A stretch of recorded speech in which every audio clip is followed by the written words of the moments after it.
And by the way, we don't want Russia or China going to Greenland, which if we don't take Greenland, you're going to have Russia or China as your next door neighbor. That's not going to happen.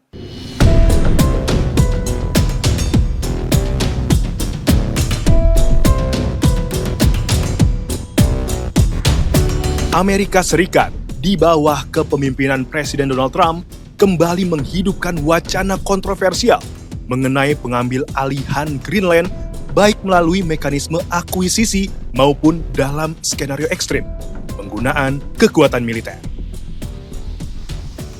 Washington beralasan bahwa langkah tersebut diperlukan demi melindungi kepentingan strategis Amerika Serikat di kawasan Arktik, wilayah yang kian penting secara geopolitik seiring mencairnya es, terbukanya jalur pelayaran baru, serta meningkatnya rivalitas global dengan Rusia dan juga Tiongkok. Namun, ancaman ini memicu keguncangan serius di panggung internasional karena Greenland merupakan wilayah semi-otonom Denmark, sementara Amerika Serikat dan Denmark sama-sama terikat sebagai anggota pendiri NATO. Secara faktual, kehadiran militer Amerika Serikat di Greenland bukanlah hal yang baru. Pangkalan luar angkasa P2V telah lama beroperasi di wilayah tersebut dengan persetujuan dan koordinasi otoritas Denmark, berfungsi sebagai bagian penting dari sistem peringatan dini dan juga pertahanan rudal Amerika Serikat.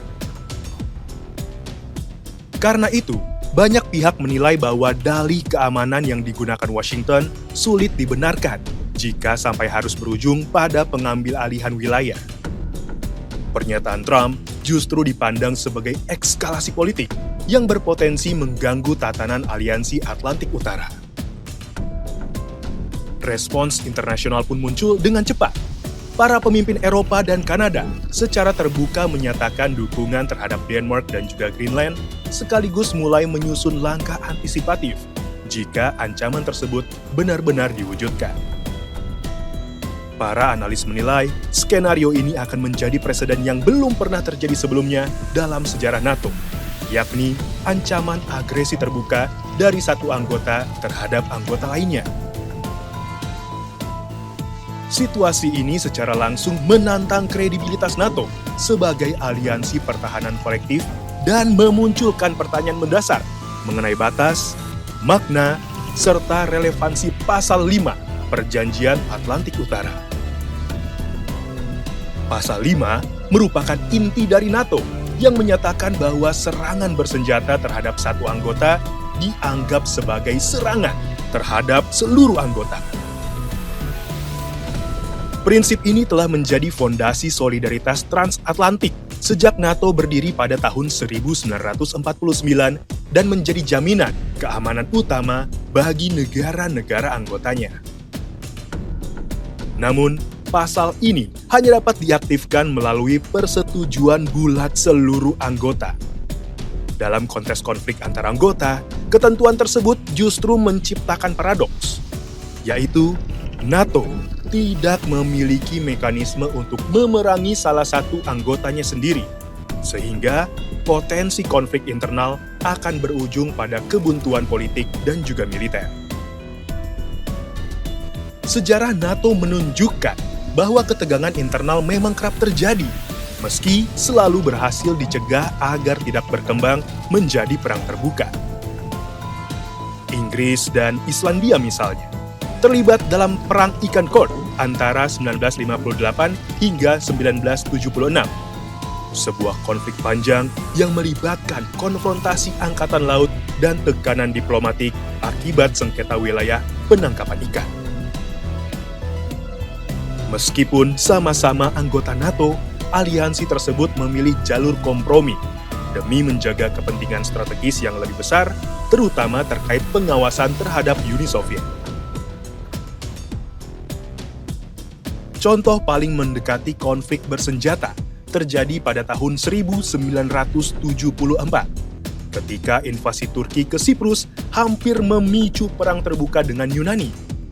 Ketegangan tersebut begitu serius, sehingga Yunani menarik diri dari struktur militer NATO selama 6 tahun sebagai bentuk protes. Situasi serupa juga muncul dalam sengketa perikanan antara Kanada dan juga Spanyol di tahun 1995 yang nyaris berubah menjadi konfrontasi angkatan laut, serta dalam krisis Suez di tahun 1956 ketika Amerika Serikat secara terbuka menentang operasi militer Inggris dan Prancis terhadap Mesir. Perpecahan internal NATO semakin terlihat pada era Perang Vietnam, ketika sekutu-sekutu Eropa menolak keterlibatan militer langsung meski berada dalam satu aliansi dengan Amerika Serikat. Penolakan Prancis bahkan berujung pada keluarnya negara tersebut dari komando militer NATO selama puluhan tahun.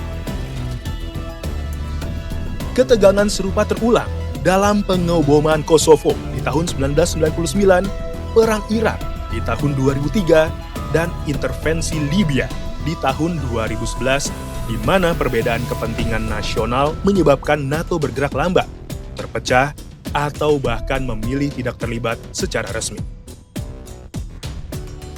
Meski demikian, seluruh krisis tersebut memiliki satu kesamaan penting. Tidak satu pun melibatkan upaya pengambil alihan wilayah secara langsung terhadap sesama anggota NATO. Disinilah isu Greenland menjadi sangat sensitif dan juga berbahaya.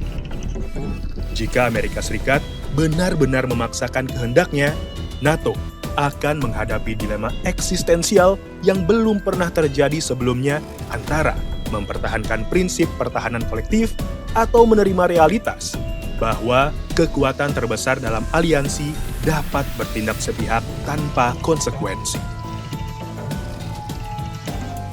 Dengan demikian, apa yang terjadi pada Greenland saat ini bukan sekedar polemik diplomatik, melainkan ujian nyata bagi kohesi, legitimasi, dan masa depan NATO itu sendiri.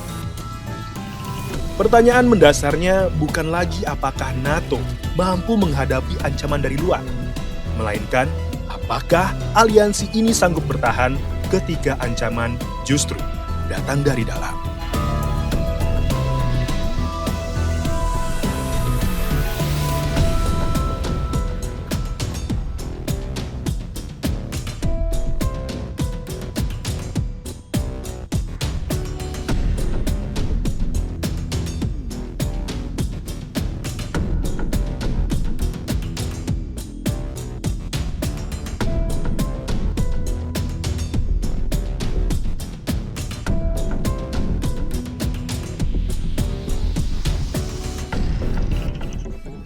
Stay updated. Info terkini masih banyak.